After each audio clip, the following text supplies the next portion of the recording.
Thank you very much, Stephen. I think I'm going to just pick up exactly where you got to in that introduction. You know, we're not allowed to have a silver bullet that does everything, but I've got one. I think I do have a silver bullet, something that makes a big... What are the big problems facing the United Kingdom? We have an economic recession, unemployment is building, we all know we're in trouble economically. We have a huge housing shortage. If you're in your 30s, yes, one or two, if you're in your 30s, you are having a very tough time in getting the housing that you need at a price you can actually afford. It used to be when you were in your 20s, perhaps, but now you're in your 30s, things are getting very, very difficult. Anybody with a family, with small children, how can you afford a mortgage? How can you afford to buy? What can you rent in the private sector? A house with a garden at a reasonable rate? I don't think so. This is gold dust. We have a huge problem of that generation not having anywhere to live. And third, we have this demographic problem, which is also a great benefit and bonus. I'm planning to live to the average age for men of my socio-economic group, which is 85.6. I think I might try and go for 100, but anyway, this is good news. But of course, half of the extra years that we're now granted, we have some long-term frailty or disability, and we need a little bit of extra support along the way. That can be very expensive as the tax-paying public begins to reduce. So these are our big problems. The economic problems of the nation, the housing shortages for the younger generation, and the fact that older people are going to need more care and support. And I was really rather horrified to see in that survey of pensioners in London that 1/3 said that they were acutely lonely some or all of the time. 1/3 of pensioners were acutely lonely. It's really sad. So we need the silver bullet, something that will fix all of these problems in one go. I have it, so I'll soon shoot off with that. And the answer is, if we want to get the country moving again, it's the construction industry, isn't it? Every recession we've ever had, we've had to build our way out of recession. It has been getting people to work on building sites, modernising existing properties. It's the construction industry that does it. That's always happened before. Government has to pump in money. Happened in the 30s, happened in the 90s. We'll have to do that again. Sooner or later, government, and actually, government does begin to understand this, and Nick Bowles, who's the new planning minister, is quite gung-ho for let's get out there and get building things. Infrastructure projects and housing projects the housing shortages. We have to build more homes. The only way we get the prices down is that there's plenty of other houses for sale, and then people can't command ridiculous prices. The land is not so valuable after all. We bring the prices down. We have enough for everybody. The private landlord cannot charge an enormous rent for something that's pretty crummy because there's lots of competition. You just go somewhere else. We have to build lots more homes. Then there's the problem of older people and their needs. And here's my silver bullet, that construction should be retirement housing. What a surprise. Retirement housing, because there are 4.2 million pensioners who have more than 2 empty bedrooms in their home. More than 2. We'll give them 2. This is the 3rd. They have more than 2 bedrooms for their needs. They're under-occupying. 4.2 million under-occupying pensioners. Okay. If 2% of them, which is 85,000, if just 2% of the 4.2 million would like to move out into retirement housing, if we could only get an offer that would suit them, that they'd like to have, if we can get 2% to move out, 85,000, we free up the 85,000 homes that they come from. Actually, because there's 1 1/3 of them, we house 110,000 people in the 85,000 new retirement homes that we build, but we also house 300-odd people in the homes that they leave behind, because they then become occupied by those families who need homes with gardens. We begin to really address, house builders are not going to build nice suburban housing with gardens, they're going to build blocks of flats. That's what house builders mostly do. It's very expensive if they don't, but we can free up those under-occupied homes, and then we get, for our 85,000 retirement homes, 400,000 people housed. Wow.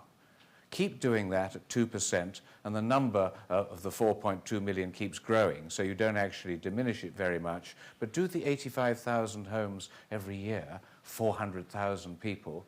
Do it for 10 years. That's 4 million people that you've housed by building 85,000, which is easy to do, I have to tell you. 85,000 falling off a log.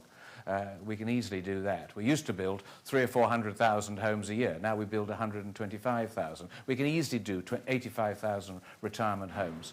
And if we provide the housing that older people really want, we do an awful lot about those problems of loneliness, those problems of people finding it difficult to get around the house, get up the stairs, get into the bathroom and use all the facilities that they've got, to pay for the heating bills, to manage the garden, to do everything else. We're solving an awful lot of the problems that lead people to require care in older age. We're doing the preventative stuff, we're doing the recovery stuff, we're doing those good things by providing people with the choice being able to move.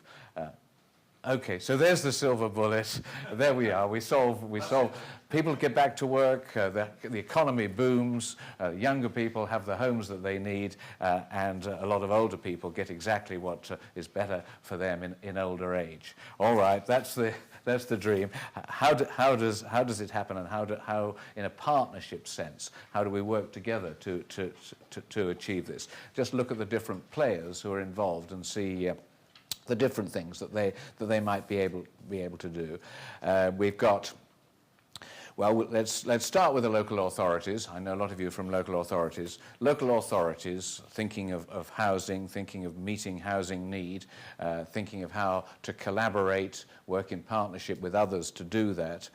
Local authorities that have retained their council stock are now a bit more liberated. The Housing Revenue Account has given them a bit of headroom, not as much as the Local Government Association and others believe they should have, but there's a bit of headroom to do a bit more actual new building, good old council housing. There is the chance for a lot of councils to do a bit more of that themselves. Some have just been ticking over and doing a bit.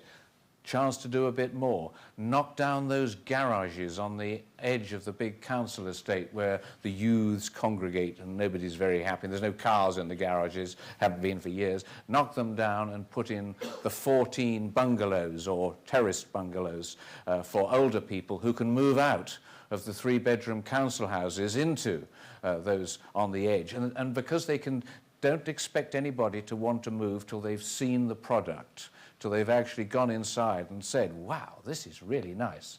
And my old home is only over there anyway. I haven't got to go very far. It's not a big deal. I've got all my friends and networks, and I'm in a far better place, and I'm releasing a 3-bedroom home. Remember, those of you who get into these things, the bedroom tax, which I'm the greatest opponent of, the dreaded bedroom tax, which is an absolutely ghastly piece of legislation taxing people with spare rooms, doesn't apply to pensioners.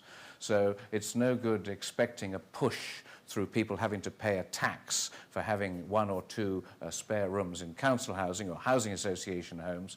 We have to provide incentives. I'm all for providing incentives. I don't like the bedroom tax, but the bedroom tax will do nothing in terms of encouraging older people to move. That's got to be that they can see something that's worth having. So, local authorities, it will be in partnership with other sectors that one will build anything nowadays. Lots of local authorities don't have a big development capacity, work with housing associations. Those have got ALMOs, arm's length management organisations. They can use some council land, some other land that they buy. They will be working too with the private sector. We all think nowadays that it's a good idea to mix the tenures, have sales as well as renting. You don't want to have a ghetto, as people call it, of just the rented housing, just the poor people, but those people who are perhaps a little bit better off, not necessarily very well off, but who've sold a property as well. Let's reinvest the money from the sale of the property. If it isn't enough to pay for the full home, it'll be a shared ownership, and Housing Benefit can pay the rent on a bit of that in any case. So we've got the opportunities that local authorities on their own or working more likely with others can do some of this directly themselves and address some of their own needs for family accommodation into the process. The private sector, we do need the private sector to work in with that because they know about selling things. The voluntary sector and local authorities, you can sell under the right to buy, don't talk about it, but in terms of selling in the open market, that's a tough call. Lots of flags need to fly. People need to take you round who are very glamorous and sell you things. We don't have great skills in this, and working with the private sector, who has incredible skills and knows how to invest in the marketing and all those sales, you need a partner if you're going to get into that.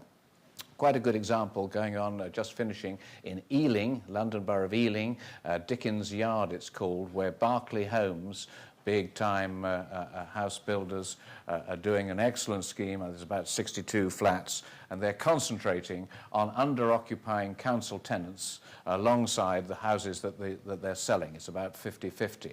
And they're working with the council. The council's done a little package. It's one of those packages that's it's worth £2,000 for those who move out of under-occupied council house. It is only for people who are under-occupied, and nobody has complained that this isn't entirely fair. It's a perfectly respectable and reasonable group to target. £2,000, and you get all the decluttering of the home, the packing up of your belongings, the taking them to the new home, the moving costs involved in all of that. Council will handle that for you. You move in, a direct relationship, and then there's a housing association who is keeping the ownership and management in the block of those homes that are for rent and not for sale by Berkeley Homes. Partnership, the three sectors all working together to very good effect. Something about the voluntary sector, the independent sector on its own, and how it partners, the things that it does. Perhaps I can draw on my Hanover Housing Association experience. Hanover is the largest provider of extra care housing. We have 72 extra care developments. Housing 21, actually, I think is larger if you exclude our 5 that are assisted living or something. Anyway, us and Housing 21 are the largest providers. And the kind of interesting thing for others, including, I think, for Kensington and Chelsea possibly, is that we've decided not to do any more extra care housing. So that's interesting, isn't it? You know, you've got familiar with extra care, most of you. It is a place in which you have your own self-contained flat, but you've also got every other kind of facility you could possibly want in older age. 40% of the floor plan, the space, is communal facilities of one sort or another. Lounges, dining room, there's a midday meal, there's care staff there night and day. Everything is there if you need it. If you don't need it, just have your flat and join in with the fun and the social life. But if you do need it, it's there. And this is a fantastic model. Hanover, we have, not only do we have dining rooms and all kinds of workrooms and libraries and hairdressers and shops and things in these facilities, we have 12 cinemas with flip-flop seats, and they're used once every month for an hour and a half. Yeah. We've decided that this model is too expensive and doesn't meet the big-time demand of the future. If we're going to get into 85,000 homes a year instead of one extra care every 6 years, you know, with all singing, all dancing, because somebody's going to have to pay to look after this. Either the state will pay, because you're poor enough and the state is generous enough to pay, and it's not going to be cheap for the state to pay for the facilities in extra care, or you're going to pay as a self-funder. And if you're a self-funder, you or your children may decide that this is a pretty expensive place to go. So our model for the future looks different. And it's, in some ways, it's not as good as extra care, but we think that it's essential that we change the model that we've been working on. We've been doing extra care for 20 years. For the preceding 30 years, we did sheltered housing. Then we've done 20 years, 22 years of extra care. Now we're into phase 3. And this is, I call this independent retirement housing. Independent retirement housing. And this comprises a really nice flat. This is a really nice flat. So when you go around it, you say, wow, this is what we want. It has light, it has space, it has air. Those are the 3 things for me that make a place. We don't have the central corridor anymore with all the people facing one way, facing south and getting overheated all through the summer, and all the other lot facing north, never see the sun again. That's it, I'm afraid. You've had it. We want dual aspect. We want the sun to be able to shine whichever way it goes. We want the air to be able to circulate through so you don't get overheated. We want places that are really like the homes that you have always been used to and are not like an institution. We want to attract very large numbers of people. We don't just want the 73 to 87-year-olds, which is really our market. We pretend that people over 55 are welcome. They're certainly welcome. They never come. Our average age of people moving into Hanover accommodation is 74.5, 74 years and 5 months. That's the average age. And they will live for another, hopefully, 15, 20 years. Good on them. But that's the profile. No, we want to say that there are a group of people who, for differing reasons, may want to move in between 57 and 72, the other half of that long stretch from about 57 to 87. And those younger people may have very good reasons for moving, not least financial. They are in the three-bedroom house. If their children have left, they've got a lot of equity in that house, perhaps. Sell it, and they need the money because the pension wasn't so good after all.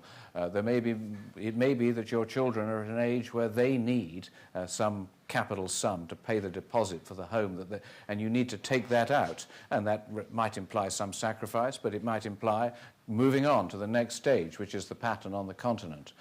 Stephen, you mentioned the HAPPY report. And HAPPY,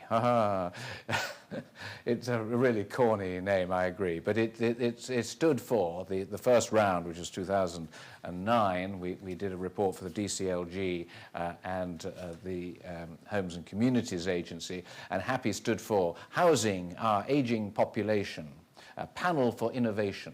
And this panel went and visited France, Germany, Switzerland. I chaired this thing. So these were the last dying days of a Labour government still spending a lot of money. Those were the days, 2009, the last bit of spending, I think. Now, can I expect the DCLG to send me on a trip to Switzerland and Denmark and places? I think not. But we did. And we discovered that on the continent, it's absolutely natural. At 55, that's the kind of magic age, people to start thinking, well, this house is much too big for us now. We've got the cost of the garden, we've got the cost of the heating, we've got the cost of everything else. Time to be thinking about our nice retirement apartment where we're going to enjoy ourselves a bit more, there'll be some good social life, and we're going to mix with other people, a lot of co-housing in some of these countries. But that idea, which we don't have at all. I mean, how many people do you know who, whether that's you, your parents, your grandparents, who at 55 or even 60 think, yes, the time has come to look around. We have got to be carried out in a box, haven't we? We will never leave. That's our attitude. It's mine, it's everybody's. I absolutely feel it. No, this is the home. That cannot last. And there are good reasons for thinking before you get to 80 or even to 74 years and 5 months to thinking about moving, because you may be able to enjoy yourself more in those years if you started young, the move, and you've taken out the capital, helped the next generation, whatever it is you want to do. So we want that spread right the way through, 57 to 87. That's the real run, and it's a product that is different from extra care. So that's my sort of package of the ways in which we'll all be working together. Local authorities are an essential part of this. Oh, let me I mustn't omit that the care element in the new housing that we provide, because if we're not going to be supplying a care service either directly ourselves, which is Housing 21's model, a very, very good model, or by subcontracting to external providers of care who come in and provide it in the extra care development. If we're not going to have the care on site, then we're going to have a lot of people in minis driving up and parking outside, and up they go, and away we go. We're going to have to deliver the care to the site.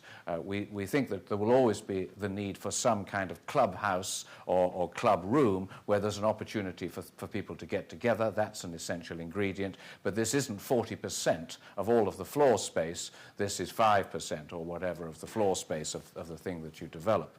So there will still be the opportunity for lots of social activity, but in one space, kitchen and so on the back of it, usual sort of a communal room with the opportunity for meals and things in it. But care will have to be delivered on site. And the relationship that people have will be more directly with their local authority. Personalisation, not so much a contract for the extra care scheme. Everybody they must use this particular contractor or this particular service supplied by the landlord. Rather, each person on a personalised basis will be having care. Perhaps they'll all choose the same service, but it's going to be a more personalised approach. And the local authority's role then is absolutely the core, the be-all and end of it in delivering that care. And with all the financial difficulties and headaches I know that local authorities will experience in doing that, but there is a division there of labour between the housing operation and the care operation that then needs to be knitted closely together. Daft if two people are in adjacent flats and two care workers are coming in to provide some support on a basis that means that they both travelled 7 miles to the scheme and they're both doing something. So obviously coordination then and the role of the landlord, the owner of the premises, the freeholder for the people who bought and the landlord for the people who are renting, that Hanover, whoever it is, that agency needs to be in the closest possible touch to ensure a coordinated approach to care. But care will be delivered from outside, and there won't be the quarters for people inside. We need to get into the whole telecare world in a way that I think we're just on the edge of. And, goodness, one needs some good news. We've started at Hanover using iPads with FaceTime. I'm going to just, no, I'm not digressing. I think I'm just sharing something with you that's important because if any of you all know about Skype and some of you will be into FaceTime. iPads do FaceTime. I'm not at all computer literate, but I absolutely adore my iPad and I talk to my grandchildren in Melbourne. I can talk to them simultaneously with my grandson in London. I can do a three-way conversation on FaceTime. It's dead easy, and I can see them. They always want to look at the dogs, the usual things, grandchildren.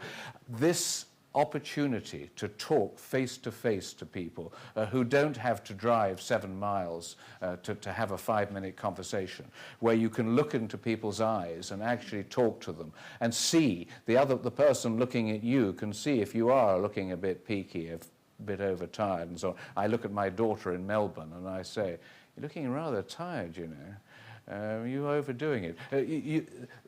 The intimacy, I think, of being able to use technology is going to, let's be clear, it is going to substitute for some of the personal contact that we've had with people rushing about all over the place. It's going to be very important in the future and very positive because you can do more that way. People will have more time if they don't have to go all the way to the development and go up in the lift and wait around and find the keys and everything else. It can be so quick and so helpful and so frequent. So I think we're going to get into telecare as a substitute for some of the delivery of care through people moving around. And I don't think that it's all bad news. Everybody will say to me, wouldn't you rather see your grandchildren, face to face? Yeah, I'd love to see them. But I know that what I get instead is terrific. And that opportunity isn't all bad. In fact, I was staring at my daughter and telling her that she looked tired. I'm not sure that if I was face to face, I would actually be looking at her like it'd be embarrassing for her and for me. There is something about being able to look at people at a distance that is quite intimate, and you can, in fact, communicate, I think, at a distance. And we will be able to in the future. We've got to understand this, recognize that technology is going to serve us well in many respects, and the whole telehealth stuff that goes with that. Right. Stephen is saying, that's probably enough. Let's save for questions some of the other things, but thank you very much for listening to me. Let's go back there.